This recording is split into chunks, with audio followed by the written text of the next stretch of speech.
Sushant case में CBI की ताबड़तोड़ पूछताछ जारी है। सीबीआई आज एक बार फिर रिया से सवाल जवाब करेगी। आज सीबीआई ने सुबह 10 बजे रिया को पूछताछ के लिए बुलाया है। रिया से पूछताछ का आज लगातार तीसरा दिन है। अब तक रिया से करीब 17 घंटे की पूछताछ हो चुकी है। कल सीबीआई ने रिया से करीब 7 घंटे सवाल जवाब किए। दोपहर करीब 1:30 बजे डीआरडीओ गेस्ट हाउस पहुंची। रिया रात को करीब 8:30 बजे बाहर निकली। खबरें हैं कि सिद्धार्थ पिठाने, मिरांडा, नीरज के सामने भी रिया से पूछताछ हुई, जहां तीनों के बयानों को मिलाए गए। पूछताछ के दूसरे दिन सीबीआई ने रिया से ड्रग्स, पैसे और सुशांत के डिप्रेशन को लेकर सवाल जवाब किए। सूत्रों की माने तो रिया ड्रग्स के सवालों में फंसती नजर आई और टाल मटोल करने की कोशिश की। ईडी ने रिया के ड्रग्स में शामिल होने का शक जताया था और रिया के ड्रग्स को लेकर चैट भी सामने आए थे।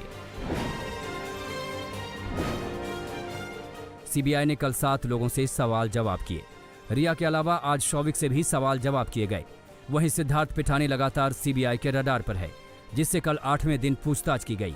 वहीं cook Neeraj Singh, house manager Samuel और सीए संदीप श्रीधर से भी सवाल जवाब किए गए।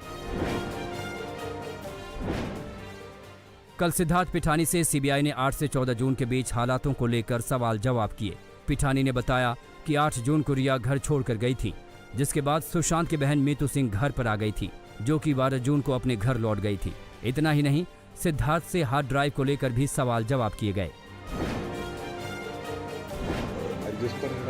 आज तक को सुशांत का एक पुराना ऑडियो टेप मिला है, जिसमें सुशांत अपने फ्यूचर का प्लान तैयार कर रहे हैं। ये ऑडियो जनवरी का बताया जा रहा है, जिसमें रिया और रिया के पिता इंद्रजीत भी मौजूद हैं।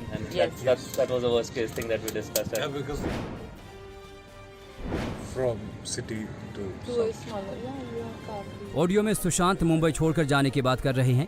वो कहीं हरियाली वाली जगह शिफ्ट होना चाह रहे हैं। वहीं पैसों की एफडी और भविष्य को लेकर इन्वेस्ट करने की सलाह ले रहे हैं। इस ऑडियो में रिया चक्रवर्ती भी सुशांत की तरफ से बैंक अधिकारियों से राय मांग रही हैं।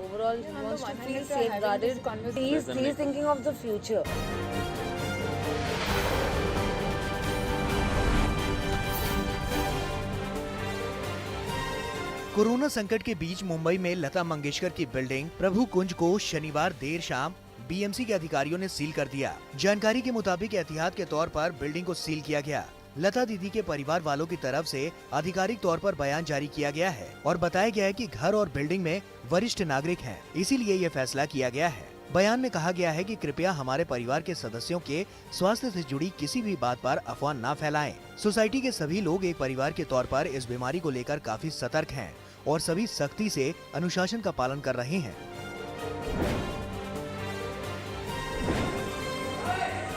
मध्य प्रदेश में लगातार बारिश हो रही है। भोपाल में बारिश की वजह से बड़े तालाब का पानी बाहर बह रहा है। तालाब का पानी कोविड-19 चिरायु अस्पताल के अंदर भी घुस गया, जिससे मरीजों और उनके रिश्तेदारों को परेशानी हुई। प्रशासन की तरफ से पानी निकालने के इंतजाम किए गए।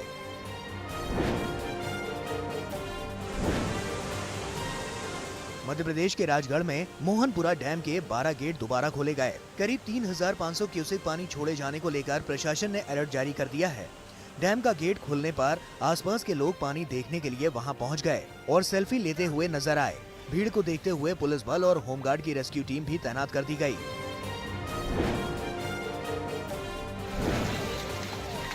मध्य प्रदेश के साथ उड़ीसा में भी जमकर बरसात हो रही है। छत्तीसगढ़ की सीमा पर महानदी पर बने डैम से अब तक 10 लाख क्यूसेक पानी छोड़ा जा चुका है। पानी छोड़े जाने की वजह से महानदी और सहायक नदियों का जलस्तर बढ़ने लगा है। तटीय इलाकों के लिए प्रशासन की तरफ से हाई अलर्ट जारी कर दिया गया है।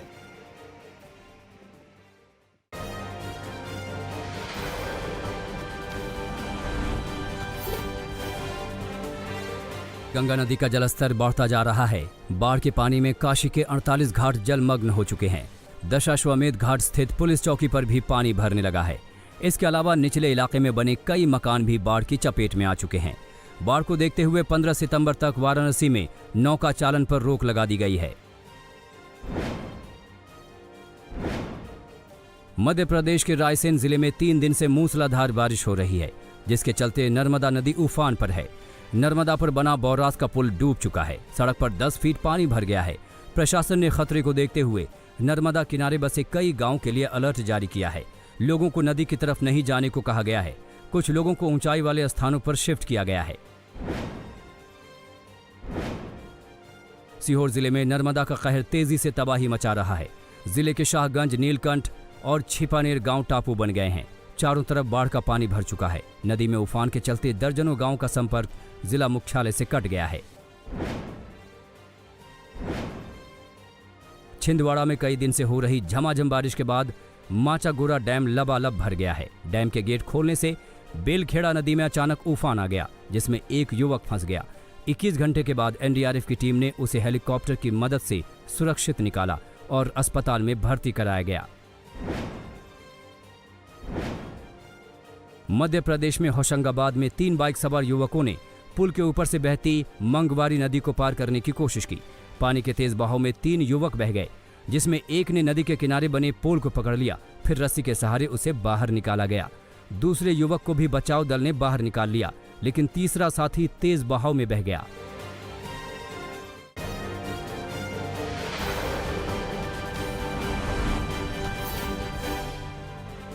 अनलॉक 4 की गाइडलाइंस जारी हो गई। इसके तहत 7 सितंबर से मेट्रो को चरणबद्ध तरीके से चलाने की मंजूरी मिली है।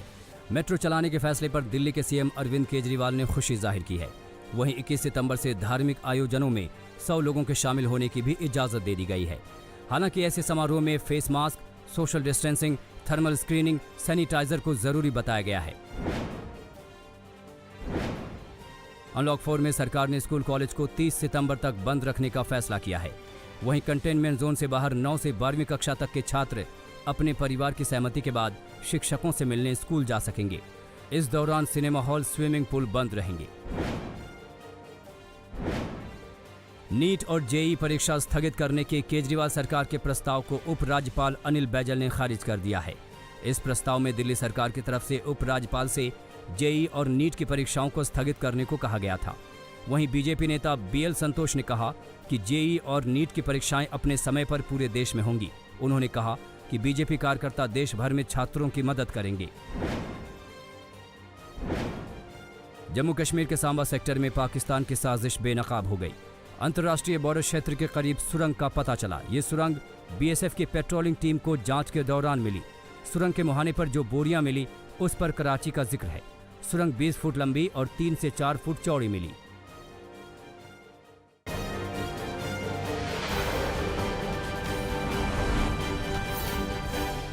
केंद्रीय गृह मंत्री अमित शाह को जल्द एम्स से छुट्टी मिल सकती है। एम्स के हेल्थ बुलेटिन के मुताबिक अमित शाह स्वस्थ हो चुके हैं। अमित शाह को 10 दिन पहले एम्स में भर्ती कराया गया था। एम्स निदेशक डॉक्टर रणदीप गुलेलिया की अगुवाई में एक टीम उनकी देखभाल में लगी थी। उन्हें हल्के बुखार की शिकायत थी। कांग्रेस में चिट्ठी विवाद खत्म होने का नाम नहीं ले रहा। इस बार चिट्ठी विवाद को लेकर वरिष्ठ नेता कपिल सिब्बल का दर्द सामने आया है। कपिल सिब्बल का कहना है कि उन्हें दुख है कि आवाज उठाने वालों को जयचंद और गद्दार कहा गया। सिब्बल ने कहा है कि इस खत में हस्ताक्षर करने वाले नेता किसी भी तरह से रक्षात्मक मुद्दा में नहीं है। उन्होंने पूरी शिद्दत से अपनी बात कही है। कांग्रेस नेता राहुल गांधी ने व्हाट्सएप पर मोदी सरकार के कथित नियंत्रण का मामला एक बार फिर उठाया है। राहुल गांधी ने टाइम पत्रिका की एक रिपोर्ट का हवाला देते हुए कहा कि व्हाट्सएप चाहता है कि इस प्लेटफॉर्म का इस्तेमाल भारत में रुपयों के भुगतान के लिए भी किया जाए।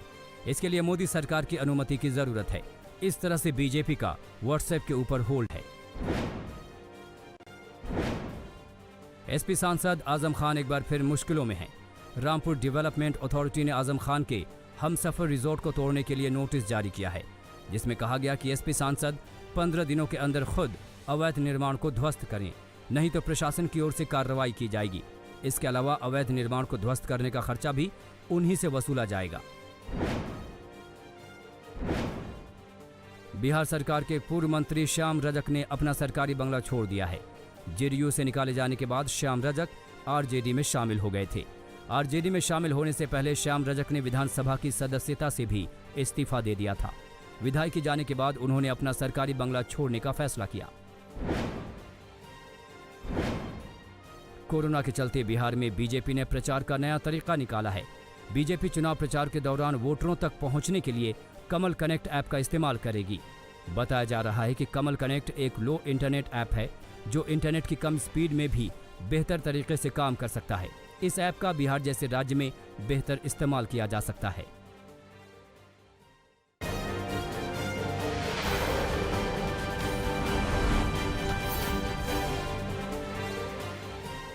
दिल्ली में बीजेपी के महामंत्री अनिल कुमार दुग्गल को बलात्कार के आरोप में गिरफ्तार किया गया है।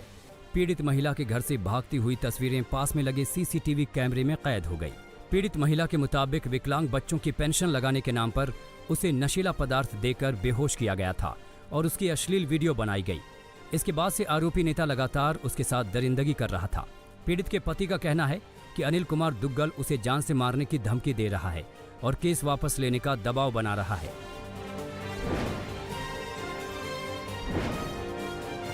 पंजाब के मोगा में नाके पर पूछताछ के लिए रोके जाने पर युवकों ने एएसआई पर कार चढ़ा दी। युवक स्विफ्ट कार में सवार थे। युवक कार के साथ एएसआई को कुछ दूर तक घसीटते हुए ले गए। इस घटना में एएसआई के दोनों पैर जख्मी हो गए हैं।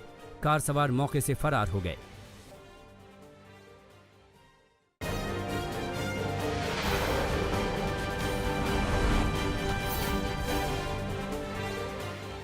यूपी पुलिस ने 4 घंटे में ही लखनऊ में डबल मर्डर का खुलासा करते हुए आरोपी बेटी को गिरफ्तार कर लिया है। पुलिस के मुताबिक बेटी डिप्रेशन का शिकार थी। उसने पहले शीशे में गोली मारी और फिर 100 बार ब्लेड से काट के निशान बनाए। इसके बाद सोते समय अपनी मां और भाई की गोली मारकर हत्या कर दी। रेलवे के सीनियर अधिकारी आरडी वाजपेयी लखनऊ के गौतमपुल्ली में रहते हैं। उनकी जिस बेटी ने घर को उजाड़ दिया वो हाई स्कूल की छात्रा है और नेशनल लेवल की शूटर है। मथुरा के वृंदावन इलाके में दफ्तर से लौट रही एक युवती के साथ मनचलों ने छेड़छाड़ की। युवती के विरोध करने पर मनचलों ने उसे स्कूटी से नीचे गिरा दिया, जिसमें वो घायल हो गई। परिजनों की शिकायत पर और सीसीटीवी में घटना देखने के बाद पुलिस ने आरोपी को हिरासत में ले लिया है। बेगूसराय में एक बाइक पर 3 लोगों को बैठे देख दरोगा जी का पारा गर्म हो गया। फिर क्या था, कोरोना काल में दरोगा जी का डंडा ऐसे चला कि बाइक सवार सड़क पर कराहने लगा। उसने घर में बीमार मरीज की दुहाई दी और बताया कि दवा लेने जा रहा है, लेकिन पुलिस वालों को रहम नहीं आया। पैर पड़ने के बाद भी उसकी जमकर पिटाई की। पुलिस पिटाई का ये वीडियो अब सोशल मीडिया पर वायरल हो रहा है। यूपी के मैनपुरी में एक विधवा महिला को गांव के दबंगों ने बाल मुड़वाकर और जूते चप्पल की माला पहनाकर गांव में घुमाया। उसके प्रेमी का भी मुंह काला कर गांव में घुमाया गया। तभी किसी ने पुलिस को खबर कर दी। पुलिस विधवा महिला और उसके प्रेमी को थाने लेकर आई। पूछताछ के बाद 6 नामजद और 10 अज्ञात लोगों के खिलाफ केस दर्ज कर लिया गया है।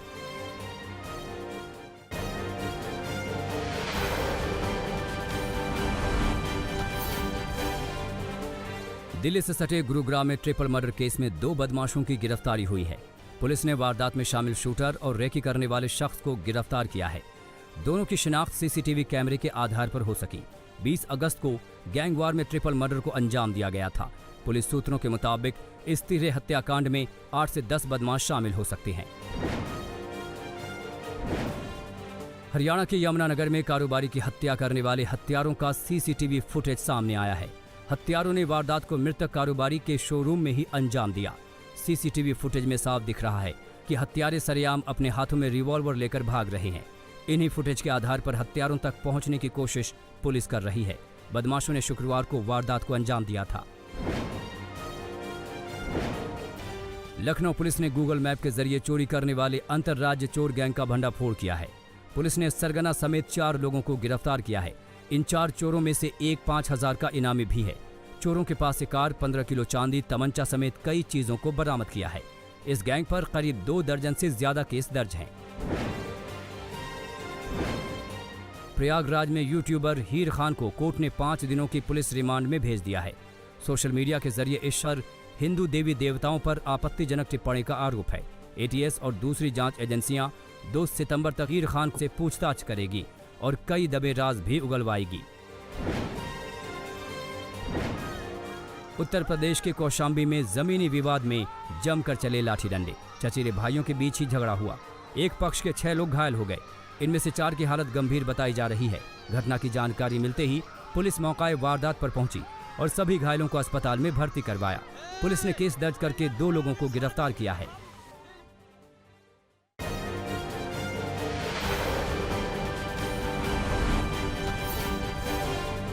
अमेरिका में डेमोक्रेट्स की ओर से उपराष्ट्रपति पद की उम्मीदवार कमला हैरिस ने अमेरिकी राष्ट्रपति डोनाल्ड ट्रंप पर जमकर निशाना साधा। कमला हैरिस ने कहा कि ट्रंप ना तो अमेरिकियों को कोरोना संकट से बचाने में सफल रहे और ना ही स्टॉक मार्केट बचा पाए। ट्रंप ने पलटवार करते हुए न्यू हैम्पशायर में कहा कि वो अमेरिका में एक महिला राष्ट्रपति को देखने का समर्थन करेंगे, लेकिन इसके लिए इवांका बेहतर उम्मीदवार होंगी।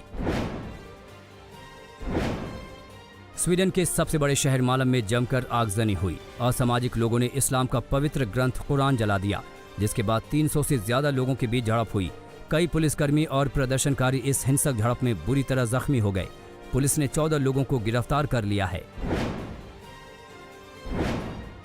ब्रिटेन में कोरोना से जुड़ी एक सरकारी रिपोर्ट लीक होने से हड़कंप मच गया है। इस रिपोर्ट के मुताबिक सर्दियों में स्थिति बिगड़ने पर 85,000 से ज्यादा लोगों की मौत हो सकती है। रिपोर्ट के लीक होने के बाद सरकार को सफाई देनी पड़ी। अब तक ब्रिटेन में 41,000 से ज्यादा लोगों की कोरोना वायरस की वजह से मौत हो चुकी है। फ्रांस के स्वास्थ्य मंत्रालय ने कहा है कि देश में कोविड-19 के मामले तेजी से बढ़ रहे हैं। वहीं फ्रांसीसी राष्ट्रपति ने कहा कि अगर हालात नहीं सुधरे तो आने वाले दिनों में फिर से लॉकडाउन लगाना पड़ सकता है। फ्रांस में कोरोना महामारी से 30,000 से ज्यादा लोगों ने अब तक जान गंवा दी है।